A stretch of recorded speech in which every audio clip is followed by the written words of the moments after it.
almost is here. This package is from Advantage Hobby, and I already opened it just to make sure everything was in there, but I haven't took a broader look at it. And as you can see right there, Advantage Hobby. Let me tell you what, they got great prices on their stuff. You ought to check them out if you haven't already. And if they do, tell them I sent you. Alright, as you can see, I didn't touch the paper. I left the paper in there. Just open up the box. Then you guys get to see it for the first time, just like me. Alright, what I got was an IntelliSpeed electronic speed controller. That ought to go pretty good in my SCX10, don't you think? And I'll open them all up and show y'all, in case you haven't seen them before, what's been going on and all that. But first we're going to take a look at everything. Okay, and then in here is my plug adapter to Dean's for my battery. And then I have no idea what this is. Adhesive remove. Okay. Well, my cameraman's being a little slacker today. He's in his bedroom, so my hands don't work all that great, as you know. And then Onyx lithium polymer battery. There's what it is. 7.4 volt, 4,000 megahertz, 29 WH LiPo pack. I still don't know what all that means, but we're going to give it a try. And then the Onyx charger. So I want to take a brief pause, open some of this up, and have my cameraman film me as I try to charge a battery and all that for the first time. Y'all's probably going to be laughing at me because I don't know what I'm doing with this thing. So I'm going to read up on it a little bit and I'll get back with you. Bye. Okay, well, I got some of the electronics installed. Well, actually all the electronics. I'm going to do some modding to this thing here real soon, probably today, but I don't know yet. Took her out for a trial run yesterday and she did really good. I'm going to try to get some footage up with that today. If I can find someone to run my camera. Maybe John will be doing it today. He's been a little busy doing his own thing. But I'm going to show you what all has been installed. And from the opening box episode, had a little problem of the LiPo charger and the LiPo battery. The charger didn't come with balancer. My bad for not reading the full descriptions and getting in a hurry to order something so I can get this up and running for you guys. But as you see over here, I got this from RC 4-wheel drive. It's pretty cool. Turn it on and it shows up backlit. That's the battery. Let me try to zoom in here. That right there tells the SCX10 model that I got with the current volts in the battery. Just put new batteries in it yesterday. It only takes 4 batteries, so I've got 4 more sitting in there just in case. And don't mind the shaky video because I'm doing this hands-free, or not hands-free, with my hands, and my body likes to shake a lot due to injuries I've had in the past. So I'll just take you through a couple of the deals here. I'm still learning this radio, but I've got it all set up and binded with the truck, and it works pretty good. You can reverse your steering, EPA steering adjustments. That's a limited adjustments. I got it all the way set up to 120%, so the steering servo works at its best. Both sides, see, left and right is both 120. ABS throttle is on. Expert steering 100%. and that's how you name your channel. And as you can see, it went down. The controls in this thing, it is a 4-control radio. Let me zoom out here.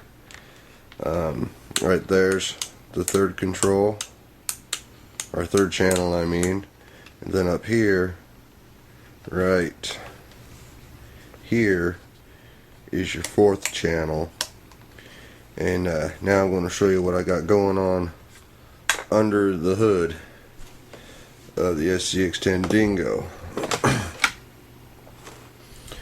I got my lights installed right here on the motor. I don't know if that's a good thing or a bad thing. I don't know if the motor's going to get too hot when I get it fully operational or not.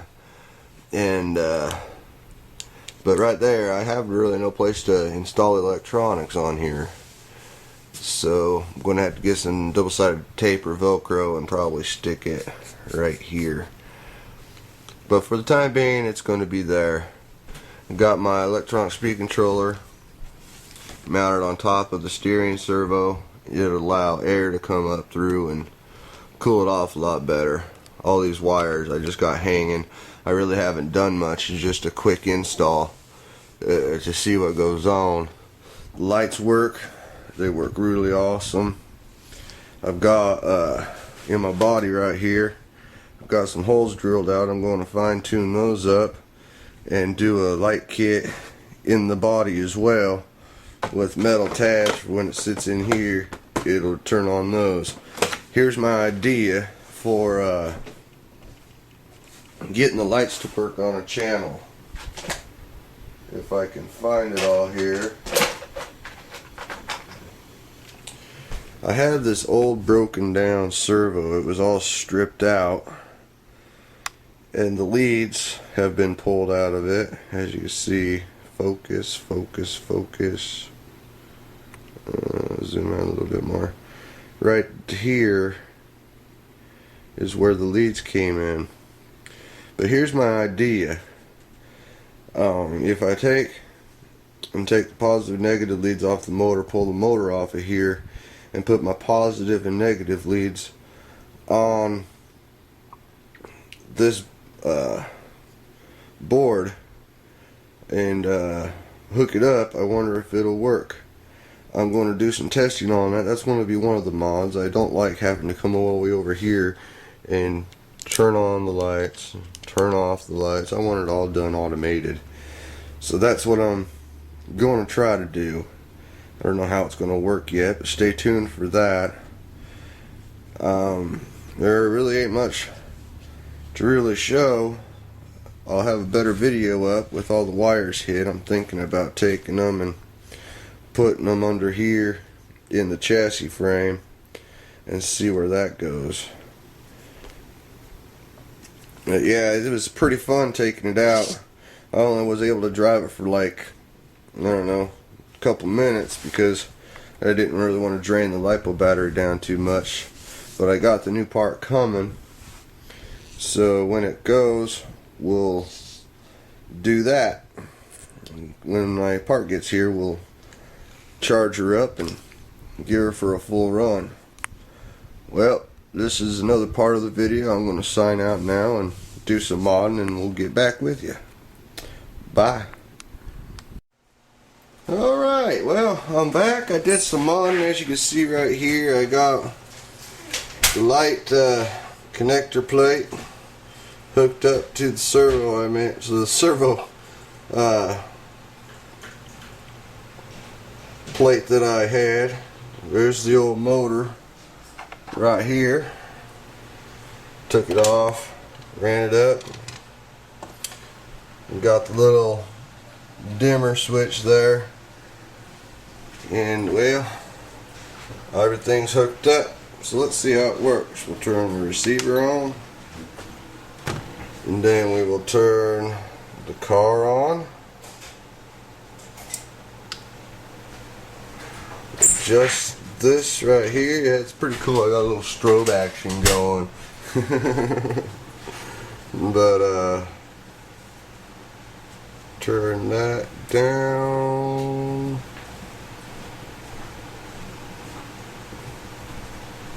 very little adjustments because it goes so crazy. Alright, see right there's my third channel, fourth channel, whatever it is. I think it's fourth channel. Okay. See? Nothing happens when I pull up because I'm still trying to figure out what I'm going to do there. But yeah, that's pretty cool. Ta-da! Still a little glitchy. I got to work out the bugs, but if you look over here, tail lights work too. I can have them off during daytime, on at nighttime. Badass. I'm liking that. Yep. I'm getting into RC mods, y'all. Look out, because this is going to get crazy. This truck's going to get badass. Shut everything off. And want to take a look at lazy ass Johnny Bravo? Not really. There's Johnny Bravo. Say hi. Hi. What are you doing today? What's your plans? You feel like being a recorder today while we take it outside and do some awesome kick-ass four-wheel driving through the fire pit and everything else? Sure. Alright, well, we will get back to you as soon as we all get straightened up and all that, and we'll go from there. This is Danny from Georgia 4x4 RC out, and as you can see, John out this way. Well, I'm not going to do a riding video today simply because I can't charge my battery and all that good stuff, so stick with me, subscribe, rate, comment, you know, all that good stuff, and we'll have a running video of what I just showed you probably next week sometime. As soon as I film it, it'll be going up here, so y'all stay tuned. This is Danny by Georgia 4x4 RC out.